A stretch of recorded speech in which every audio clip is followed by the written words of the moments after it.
This song is brought to you by Milo. Drink Milo every day.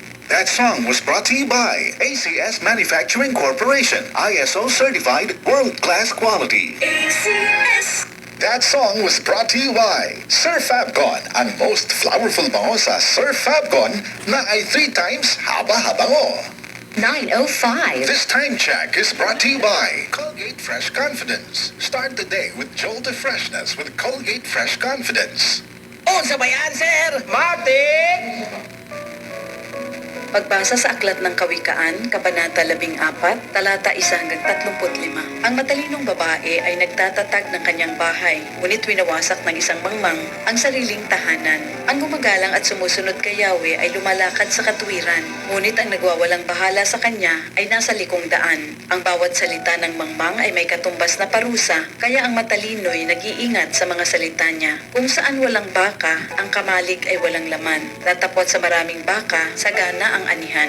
Ang tapat na saksi hindi magsisinungaling, ngunit pawang kabulaanan ang sasaksing sinungaling. Ang mangmang ay nag-aaral, pero hindi matuto, ngunit madaling maturuan ang taong may talino. Iwasan mong makisama sa mga taong mangmang, pagkat sa kanila ay wala kang mapupulot na kaalaman. Nalalaman ng matalino ang kanyang ginagawa, ngunit ang mangmang ay inaakay ng mali niyang unawa. Kinukutya ng mga hangal ang handog na pambayad sa kasalanan, ngunit nalalasap ng matuwid ang mabuting kalooban. Walang makikihati sa kabiguan ng tao, gayon din naman sa ligayang nadarama nito. Ang bahay ng masama ay sadyang mawawasak, ngunit ang tolda ng matuwid ay hindi babagsak. Mayda ang matuwid sa tingin ng tao, ngunit kamatayan ang dulo nito. Sa gitna ng ligaya, maaaring dumating ang kalungkutan, ngunit ang kaligayahay maaaring magwakas sa panambitan.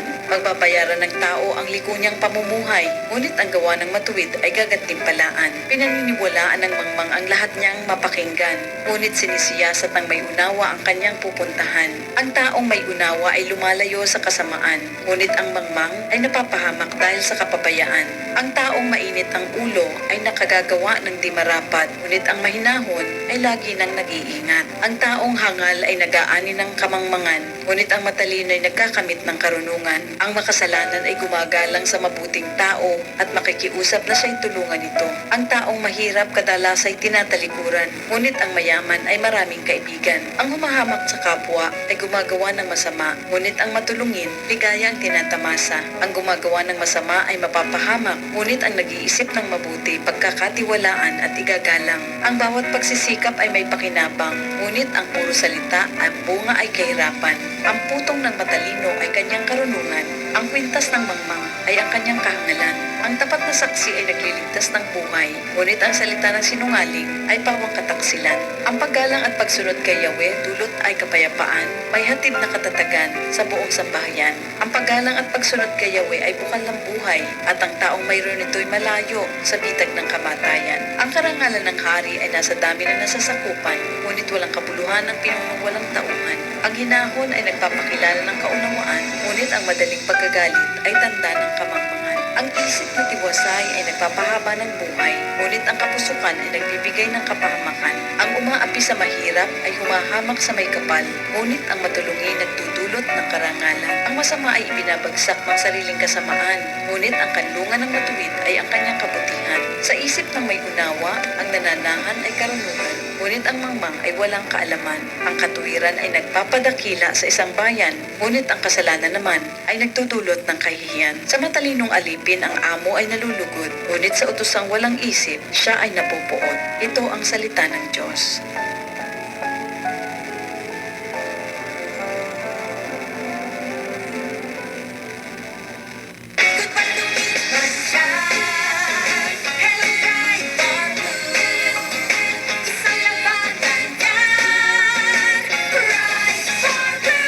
Blue with powerful stain-away enzymes. Malupit magtanggal ng dumit mancha pero di masakit sa kamay.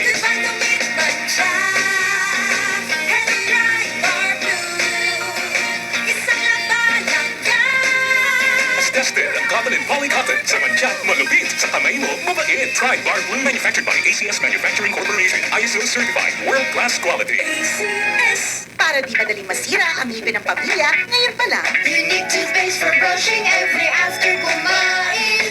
Dahil ang unique toothpaste, may Max Protect formula. Ngipin ay mas alaga, mas protektado pa.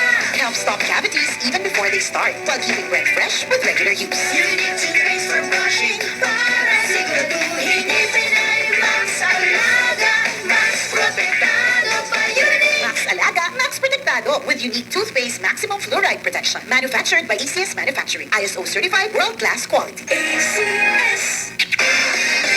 Ito ang IFL, the Music and News FM station of RMN. The Philippines best. Sa Cagayan de Oro, 99.1.